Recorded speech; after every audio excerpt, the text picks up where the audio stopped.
they have been trying for some time to pass this type of ban. They haven't been able to. Did you have the sense that this year was the year?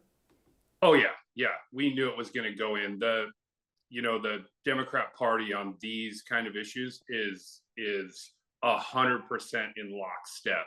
There's no dissent at all. And in the past, it's what saved us was the rural Democrats, but they're essentially getting bullied into going along with legislation that they don't agree with right now. And we don't have a majority, so we're just dead on any issue they really want to pass. So I really want to talk about this from a business perspective because I've heard it said that there's this school of thought out there that what they're really trying to do is make it really hard or unprofitable for businesses like yours to operate, and so that's a way to get more guns, to stop guns from being purchased. Do you get that sense at all? You know, I don't. The sense I get is that Ferguson and Inslee and the rest of the hardcore lefty Democrats that basically run this state. And I personally think Bob Ferguson is the most powerful man in Washington right now and is writing and driving these laws through. I think they just hate the personal ownership of guns, of any guns, and they're just picking them off. For decades, you couldn't get a law passed, an anti-gun law passed in Washington, because both the left and right enjoyed firearms and wanted to have firearms around. And but now, and they did the two that they did pass were initiatives, right? 594 and 1639. They just overfunded an initiative and got those to fly. But now it looks like they can have whatever they want. So, from a business perspective, what does this ban do to your bottom dollar?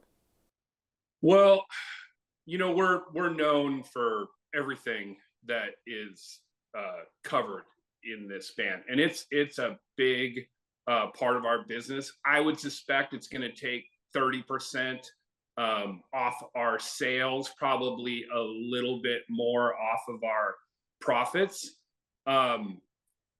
We have a shooting range, and we're going to offer everything else that's not banned yet, and so we'll do okay, but it's definitely going to give us a haircut. You mentioned there, and I've seen some disparate information about this online. So, your reading of the bill, what is banned? Oh man, I am not detail guy, but it's anything that the layman would consider an assault weapon, right? So AR-15s of any derivative, any kind of semi-automatic rifle that takes a magazine. The big one, which is really interesting, is they banned parts, right? Because an AR-15 you can build from a receiver. That's the part that has the serial number on it. That's actually you do the background check. But they've banned parts now. So there's hundreds and hundreds of thousands of the receivers floating around. And if people didn't have parts to build those out into guns, now it would be illegal for them to acquire those parts. And then it goes out in the weeds on some other semi-automatic versions of ARs as pistols and that. And it's hard to read. I mean, the law is not well written. We can't get any guidance. We can ask Ferguson's office for clarification, and they won't give us anything. Literally, won't give us anything on any gun law. They're just basically figure it out for yourselves, and hopefully we figure it out correctly and don't get prosecuted for unintended violation. Yeah.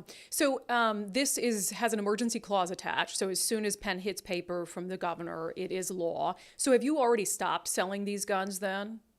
Oh no, we're gonna go right to the deadline. And there's also some. It's hard to determine what we can deliver and not deliver, because we do the paperwork. We actually make a sale, so to speak. Do the paperwork and background, and then there's a 10 or a 15-day waiting period now, depending on If it's considered an assault weapon, I hate using the language of the enemy, but just to be concise, I'll go there. So it's assault weapon or a pistol, right? Pistol's got a 10-day wait. Um, and we've been talking to Republicans in Congress and the Senate, and some will tell us that we can deliver, and some will tell us that we can't. So we're not sure what we're going to do just yet. Yeah, and that's why I asked, because if you've got someone who comes in, they buy it, you're sending through the paperwork, and then in a few days the governor signs the ban, and then you're going to have to refund that person their money, I assume, and then you're just stuck with a paperweight? Well, so here's how where we look at it is, if the background check is passed and we've been paid, those are guns that we think we can deliver. Okay. If the background check has been instigated but has not cleared, those are ones that we won't deliver. And yes, we're gonna definitely have to refund a bunch of money. But again, I love my customers, and we have the best customers in the world, and we're just gonna do the best we can for them as long as we can, and then figure out what's next. Have you seen a pretty sizable increase in those purchases leading up to in anticipation of this passing? Oh yeah, this is whenever they try to ban something, it's the best driver of sales that we ever get. I started selling guns in 1988. It was rare that somebody owned an AR-15. I mean, really rare. They were rare, and they were very inexpensive and not easy to sell. And then the first ban kicked in '89, and it just drove our industry for the last 30 years. And the AR-15 has become the most popular firearm by far. Like, second place is over the horizon. It's so far behind it. And we're up a solid 300% in like the last 5 or 6 weeks, and we were up before that too. But we've been going, and we even have been open on Sundays to catch some more business and people that can't get in during the week. So we've been working hard at this. My guys are they're they're tired. I mean, they've been working their butts off. Yeah. Wade, I know you're on a tight schedule today. I'm just curious, you mentioned Bob Ferguson, who you said you think is the most powerful person in the state right now. In my eyes, he's the front runner to be governor. I just don't see anybody who's come up who could beat him at this juncture. So for you, as someone who makes their livelihood off of firearms, how do you feel about the prospect of a Governor Bob Ferguson for 4 years or 8 years or 12 years? Oh man, but you're just gonna ruin my day thinking about it. I, you know,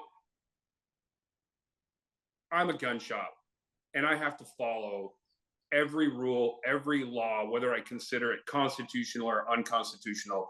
I mean, if we try to protest this by selling things that are banned to this, I'm gonna get fined. I don't know if they'd throw me in jail, but I'm gonna get beat up pretty bad by the government.